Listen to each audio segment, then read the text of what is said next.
না মেরে পঙ্গু করছে পুলিশ। অপারেশন ল্যাংড়া ও বুলডোজার সন্ত্রাসে কাঁপছে ভারতের মুসলিমরা। মোদির বিশ্বগুরু ভারতে আজ মুসলমানদের জন্য বেঁচে থাকাটাই যেন পৃথিবীর সবচেয়ে বড় অপরাধ।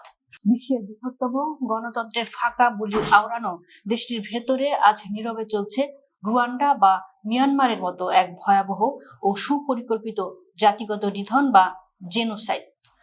বুলডোজার দিয়ে ঘরবাড়ি গুড়িয়ে দেওয়া, প্রকাশ্যে রাস্তায় বেতাঘাত এবং পুলিশের ইউনিফর্মের আড়ালে হিন্দুত্ববাদী জঙ্গিদের পৈশাচিক উল্লাস আজ ভারতকে আক্ষরিক অর্থেই এক বিশাল বধ্যভূমিতে পরিণত করেছে। আন্তর্জাতিক মানবাধিকার সংস্থা হিউম্যান রাইটস ওয়াচ এবং মার্কিন মানবাধিকার বিশেষজ্ঞদের চাঞ্চল্যকর ও হাড়হিম করা রিপোর্টে আজ উন্মোচিত হলো হিন্দুত্ববাদীদের এই নগ্ন ও ভয়ঙ্কর রূপ। রিপোর্ট অনুযায়ী মোদী ও যোগী আদিত্যনাথের নির্দেশে ভারতে আজ আইনের শাসনের বদলে চলছে বুলডোজার আর লাঠির রাজত্ব। মাত্র ৪৫ দিনের ব্যবধানে অন্তত ২৩টি ঐতিহাসিক মসজিদ, মাদ্রাসা, ঈদগাহ ও দরগা গুড়িয়ে দেওয়া হয়েছে। দিল্লির ২০০ বছরের পুরনো দরগা পঞ্চ পিরান থেকে শুরু করে বারাণসীর ১০০০ বছরের পুরনো গঞ্জ শাহিদা মসজিদ, কোনো কিছুই হিন্দুত্ববাদীদের বুলডোজার থেকে রক্ষা পায়নি। পশ্চিমবঙ্গে শুভেন্দু অধিকারীর নির্দেশে তিলজলা ও তপস্যায় মুসলিমদের ঘরবাড়ি গুড়িয়ে দিয়ে তাদের রাতারাতি সহায় সম্বলহীন করা হয়েছে। মুসলিমদের ভাতে মারতে গবাদি পশুর হাট বন্ধ এবং মাংসের দোকানগুলো ধ্বংস করা হচ্ছে। সবচেয়ে শিউরে ওঠার মতো তথ্য ফাঁস করেছেন মার্কিন মানবাধিকার সংগঠন স্টিফেন জেরাপ। তিনি জানিয়েছেন, আসাম ও উত্তরপ্রদেশে পুলিশ এখন সরাসরি হিন্দুত্ববাদী খুনির ভূমিকা অবতীর্ণ। উত্তরপ্রদেশে যোগী আদিত্যনাথের পুলিশ এখন অপারেশন ল্যাংড়া বা হাফ এনকাউন্টার নামে এক পৈশাচিক পদ্ধতি গ্রহণ করেছে।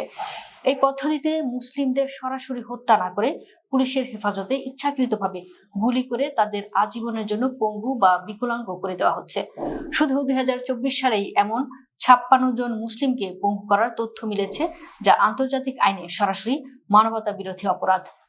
আসামের মুখ্যমন্ত্রী হিমন্ত বিশ্ব শর্মার উস্কানিতে সেখানে ১৭,০০০ বাঙালি মুসলিমকে উচ্ছেদ এবং ২৫০০ জনকে জোরপূর্বক বাংলাদেশে পুশব্যাক করা হয়েছে। হিউম্যান রাইটস ওয়াচ জানিয়েছে, গুজরাটে একটি হিন্দু উৎসবের সময় কোনো প্রমাণ ছাড়াই মুসলিমদের ধরে এনে বিদ্যুতের খুঁটির সঙ্গে বেঁধে প্রকাশ্যে দিবালোকে বেতাঘাত করেছে পুলিশ। আর সেই পৈশাচিক দৃশ্য দেখে উল্লাস করেছে উগ্র হিন্দুত্ববাদী জনতা।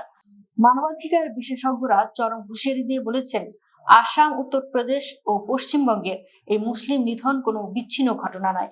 এটি রুয়ান্ডা বা মিয়ানমারের মতো এক ভয়াবহ গণহত্যার প্রাথমিক পর্যায়। আন্তর্জাতিক সম্প্রদায় যদি এখনই মোদির এই হিন্দুত্ববাদী আগ্রাসনের টুটি চেপে না ধরে, তবে অচিরেই ভারত পরিণত হবে এক বিশাল গুরুস্থানে। তবে ইতিহাস সাক্ষী, জুলুমের রাজত্ব কখনো চিরস্থায়ী হয় না।